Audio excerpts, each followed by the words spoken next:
Traffic jam અને હોર્નનો અવાજ માથાનો દુખાવો પેદા કરવા માટે પૂરતા છે। આ હાલત માત્ર ભારતમાં જ નહીં પરંતુ દુનિયાના મોટા ભાગના મોટા શહેરોમાં આ જ સ્થિતિ છે। ટ્રાફિક લાઇટ એ રોજિંદા જીવનનો એક મહત્વપૂર્ણ ભાગ છે। લાલ, પીળી અને લીલી લાઇટ વિના ટ્રાફિકને નિયંત્રિત કરવું લગભગ અશક્ય માનવામાં આવે છે અને તેમ છતાં ભારતમાં ટ્રાફિકની સ્થિતિ ખરાબ છે। પરંતુ શું તમે જાણો છો કે એક એવો દેશ પણ છે જે આજ સુધી એક પણ ટ્રાફિક લાઇટ નથી લાગી? મુલાકાતીઓ ઘણીવાર આ હકીકતથી આશ્ચર્યચકિત થાય છે, પરંતુ સૌથી આશ્ચર્યજનક વાત એ છે કે ત્યાં કોઈ ટ્રાફિક જામ પણ થતો નથી કે નથી હોર્નનો અવાજ પણ આવતો। આજે એ જ વિષય પર વાત કરીશું કે કયા દેશમાં એક પણ ટ્રાફિક લાઇટ નથી, ટ્રાફિક લાઇટ કેમ નથી અને ત્યાં ટ્રાફિક કેવી રીતે નિયંત્રિત થાય છે। પહેલા જાણીએ કે આ દેશમાં એક પણ ટ્રાફિક લાઇટ નથી। ભારતીયો માટે સૌથી સારી વાત એ છે કે આ દેશ પાડોશી દેશ છે, જ્યાં વિઝા કે પાસપોર્ટ વિના પહોંચી શકાય છે। આ દેશ બીજું કોઈ નહીં પણ ભૂટાન છે, જ્યાં આધુનિક દુનિયામાં પણ ટ્રાફિક લાઇટ વિના સરળતાથી વ્યવસ્થાપિત થાય છે। ભૂટાનમાં કોઈ પણ ટ્રાફિક લાઇટ નથી, જે મુલાકાતીઓ માટે આશ્ચર્યજનક છે। જો કે ભૂટાનમાં તમને કોઈ પણ રસ્તા પર લાલ, પીળી કે લીલી ટ્રાફિક સિગ્નલ લાઇટ દેખાશે જ નહીં। આ હોવા છતાં બધા વાહનો પોતપોતાની લેનમાં જ ચાલે છે।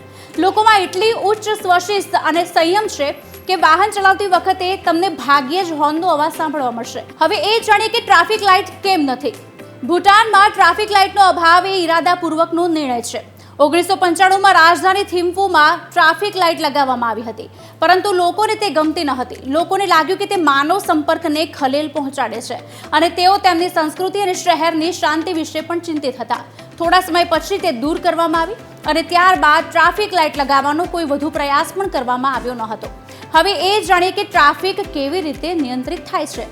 હવે સૌથી મોટો યક્ષ પ્રશ્ન એ ઊભો થાય છે કે ટ્રાફિક લાઇટ વિના ટ્રાફિક કેવી રીતે નિયંત્રિત થતો હશે? ટ્રાફિક પોલીસ આમાં મુખ્ય ભૂમિકા ભજવે છે। ભૂટાનમાં ટ્રાફિક પોલીસ પરંપરાગત હાથના સંકેતનો ઉપયોગ કરીને ટ્રાફિકનું નિયંત્રણ કરે છે। તેમની તાલીમ એટલી ઉત્તમ છે કે તેઓ વાહનોના પ્રવાહને ખૂબ જ સરળતાથી નિયંત્રિત કરે છે।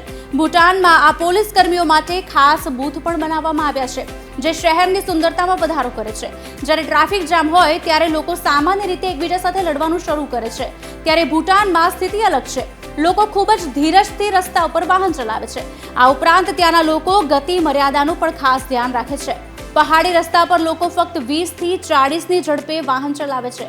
ભૂટાનની રાજધાનીમાં પણ તમને 50થી વધુની ગતિએ વાહનો જોવા નહીં મળે।